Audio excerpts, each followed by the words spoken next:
صباح الفل يا شباب، عاملين ايه؟ النهارده معانا كوليكشن شويه عربيات مستعمله، عشان في ناس بيقعدوا يقولوا لي سوق السيارات راح فين. هو الحمد لله وصل بالسلامه، يعني الحمد لله لبس، ما تقلقوش. بس عشان الناس اللي بتقول لي العربيه الفلانيه تسوي كام، العربيه الفلانيه تسوي كام، وبرضه عشان تبقوا فاهمين السعر ما هواش ثابت، يعني ممكن حاجه تقريبا تبقى في نفس السعر، اغلى شويه اقل شويه، ومن حكم في ماله في مظلم. فطبعا دي حاجه مطلق الحريه، انا بس بقول لكم ارقام تقريبيه، وطبعا كلنا عارفين مش محتاجين نقول اسعار العربيات بقت فلكيه، كلها بقت غاليه جدا جدا جدا. فانا مش بايد ولا بعرض، انا بس بقول لكم الدنيا رايحه فين، وده معرض برضه نحسبه على خير. اللي عايز يشتري اي عربيه حتى لو زيرو مش معلقه نمر، انا ساعات بفحص عربيات زيرو في اجانس تطلع عربيه مخبوطه وفيها حته رشه، اي عربيه تتفرز. فالنهارده هننزل نبص بصه كده على العربيات اللي موجوده النهارده.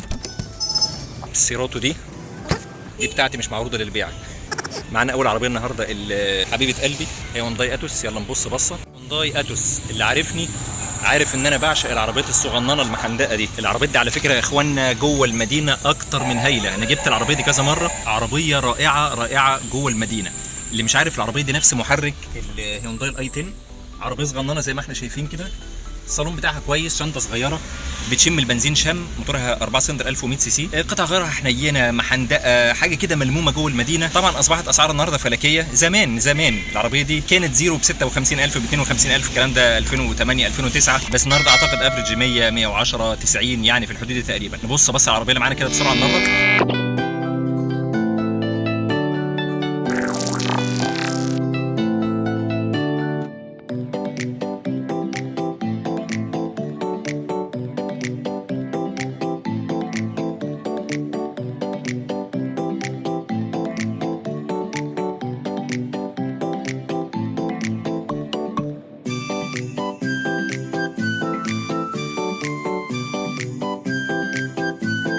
على فكره لو حابين اعمل ريفيو عن الاتوس دي تحديدا قولوا لي كده في الكومنتات، لان العربيه دي هايله جدا، فلو حابين كده ابقوا عرفوني وقولوا لي كده في الكومنتات.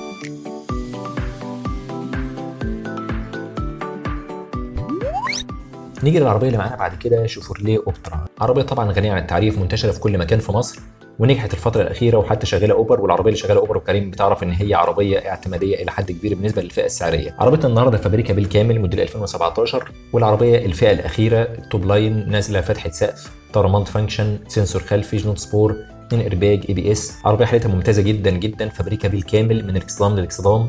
عربيه شنطه كبيره، صالون واسع، الصاج بتاعها معقول، خاماتها معقوله بالنسبه للفئه السعريه بتاعتها. عربيه تصميمها جذاب جدا زي ما انتم شايفين، وتعتبر العربيات اللي اثبتت وجودها ثباتا لحد سرعه 140 150 في الفئه السعريه دي. ما هيش افضل حاجه، لكن عربيه بالبلدي كده عربيه كويسه يعني. العربيه دي مطلوب فيها 255,000، 2017، توب لاين، اعلى فئه، فابريكا بالكامل من الاكسدام للاكسدام، وحالتها زي ما انتم شايفين فوق الممتازه. العربيه دي نازله على فكره بمحرك 1500 سي سي 4 سلندر، تنفس طبيعي، بيطلع 110 حصان، عزم المحرك بتاعها كويس، وثبات العربيه معقول جدا.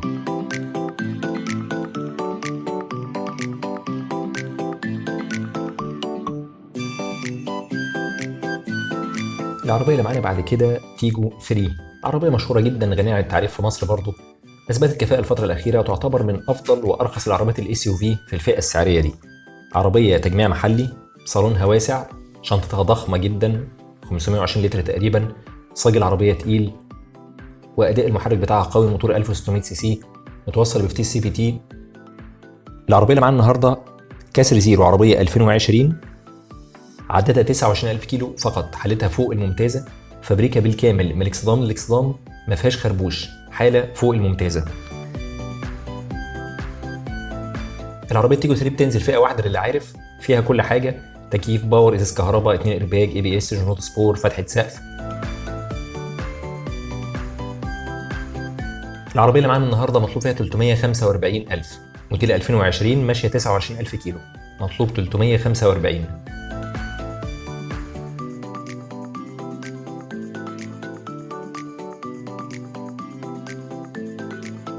بعد كده معانا اكتر عربيه منتشره في مصر تقريبا، كيا سيراتو 2017. عربيه ناجحه جدا، صالون محترم، شنطه كبيره، اداء محرك كويس، ثبات العربيه معقول جدا، خامات العربيه حلوه وعزلها حلو، اقتصاديه في السلك البنزين، قطع غيرها موجوده ومرطرطه في كل مكان، اسعار قطع غيرها معقوله جدا، وبعضها رخيص ونادر منها اللي غالي، عفشتها ناعمه ومريحه، الباور بتاعها خفيف، وسائل الامان فيها مقبوله جدا، 2 ايرباج واي بي اس واي بي دي. والعربيه اللي معانا النهارده نازله فيها كل حاجه، مرايات ضم، ليد، فتحه سقف، جنوط سبور، فيها كل حاجه انت عايزها. طبعا اللي بقوله ده مش مميزات في العربيه، هي العربيه غنيه عن التعريف فعلا وعربيه مشهوره جدا في مصر، ومن اهم مميزاتها نقطتين: عربيه اعتماديه ملهاش اعطال ولا مشاكل نهائي ولا عيوب صناعه. النقطه الثانيه الريسيل بتاعها ممتاز، ماسكه سعر كويس جدا وبترضي تقريبا كل الاذواق، حد جوه مدينه، واحده ست، عيله، شاب، حد بيسافر كتير قليل. عربيه اعتماديه جدا ومشاكلها تكاد تكون معدومه تقريبا بقى، ولا علبه بيئه ولا تربو ولا الكلام ده كله.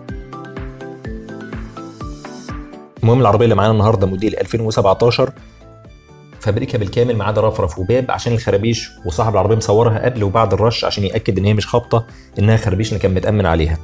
العربيه ماشيه عداد 131,000 كيلو، معموله صيانتها بالكامل بالفواتير من الزيرو حتى هذه اللحظه. العربيه زي ما قلت كامله، مطلوب فيها 420,000.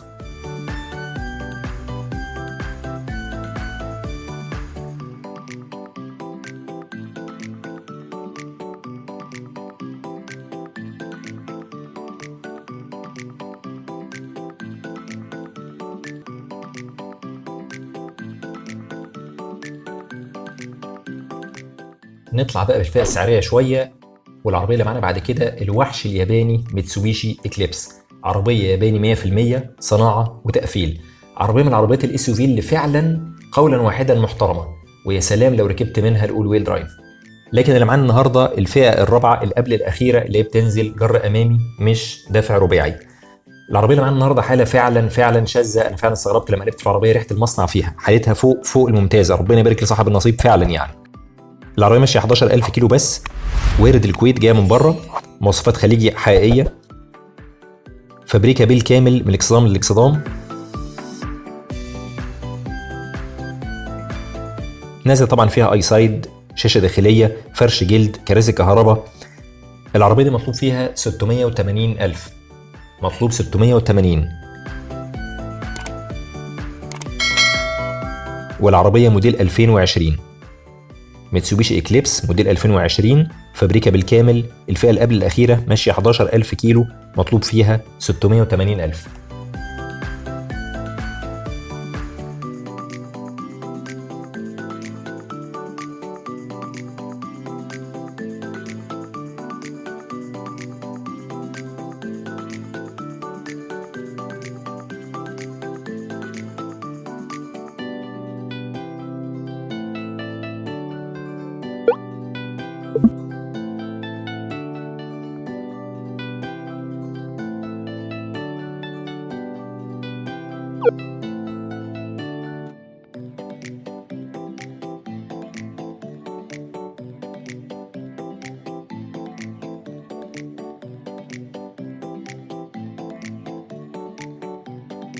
خش على المعلم، كيا سبورتج كسر زيرو موديل 21، توب لاين بلس. العربية ماشية 50,000 كيلو بس، حالتها ممتازة جدا، طبعا كاملة بصمة، كاميرا، مثبت سرعة، مرايات ضم، ليد أمامي وخلفي، فتحة سقف. عربية حالتها باينة وحالة فوق الممتازة. طبعا ايرباجز، اي بي اس، اي بي دي، اي اس بي. مطلوب فيها 850.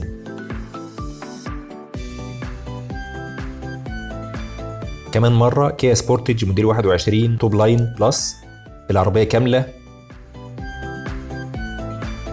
مطلوب فيها 850,000 جنيه.